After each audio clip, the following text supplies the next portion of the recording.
Today we are going to be talking about how to increase your dog's food motivation so that you can use treats and food to train any kind of trick you could imagine or obedience behavior. A common complaint that I hear from clients and just dog owners in general is that their dog is not food motivated. They want to train with treats, but they can't find a treat or don't know how to get their dog interested enough to work for that treat. The good news is there are lots of ways that you can work on this and improve it so that you can train with treats. If you don't know who I am, hi, I'm Blythe. I'm the head trainer and founder of Delta Tails.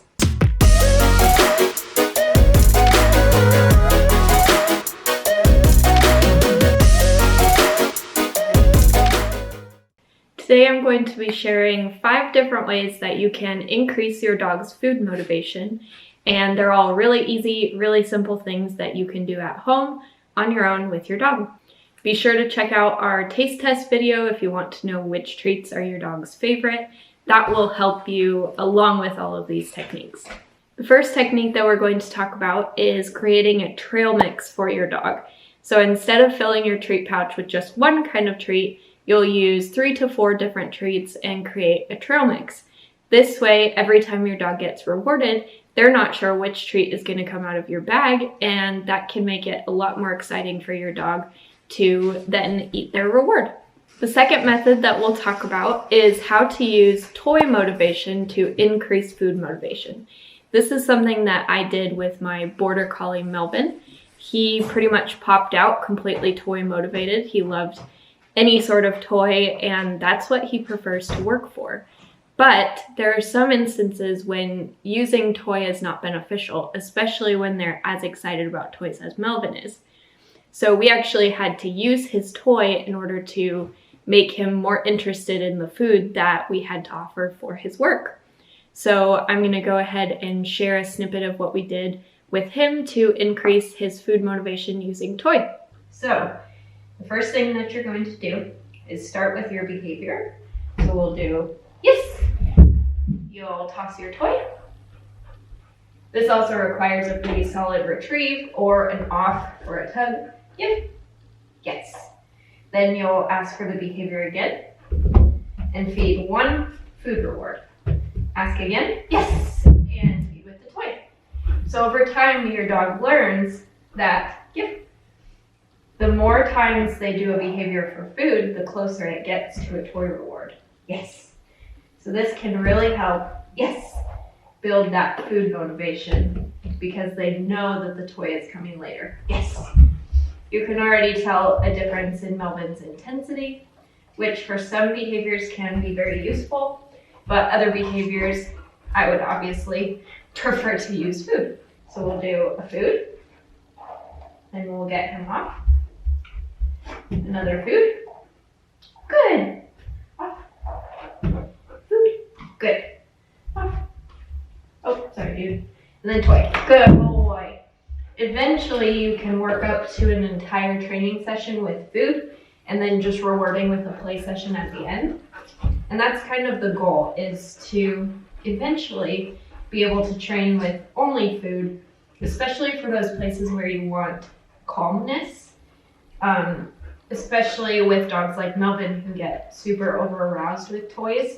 Training for food is ideal in most situations, in public and things like that, for that calm state of mind, not so hyper and over-aroused.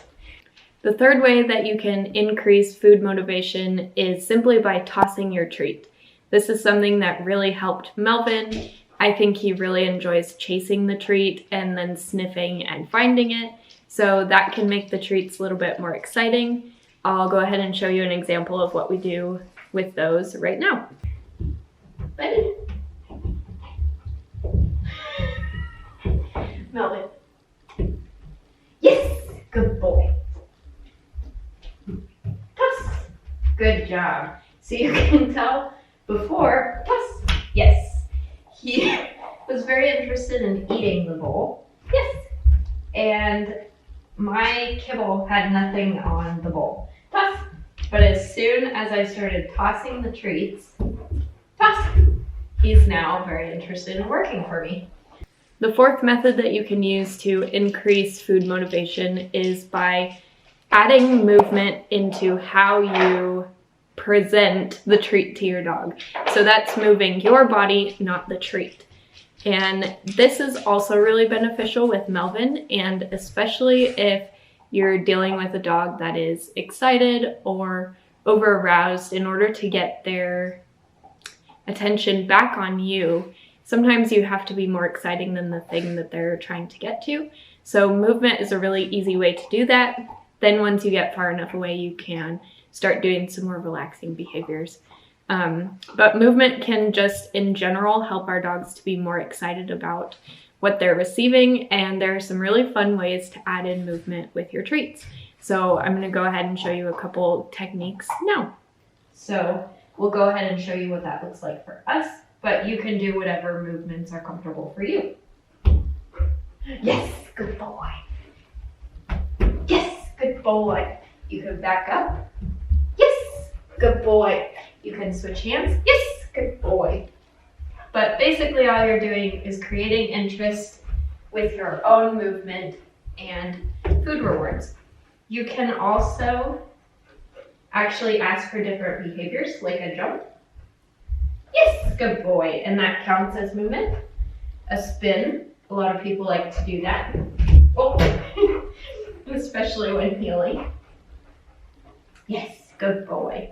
But any sort of movement that gets your dog moving for the reward is really going to up that value, even just for kibble like what we're using. The last method of increasing food motivation is teaching your dog how to catch treats. Now, some dogs aren't going to be able to do this, but most dogs will. I haven't had a dog that isn't able to catch, but I've seen plenty online. But all of my dogs are pretty good at catching their treats. So this is also something that helps Melvin, but I have also used this with Quimby in the past to help keep her more focused on the task at hand. Adding in a catch is basically the same as the toss, but we're going to be tossing it up in the air so that our dogs can catch it in their mouth. This is a method that I use with the toss interchangeably, especially when Melvin and I are on walks, because sometimes a toss is not appropriate if I don't know what's on the ground or I don't feel comfortable. Air catch can be kind of a middle ground movement without that risk of there being something unsafe on the ground. So we'll wait for 2 paws up, and then we'll just have our dogs catch. Catch. Good boy.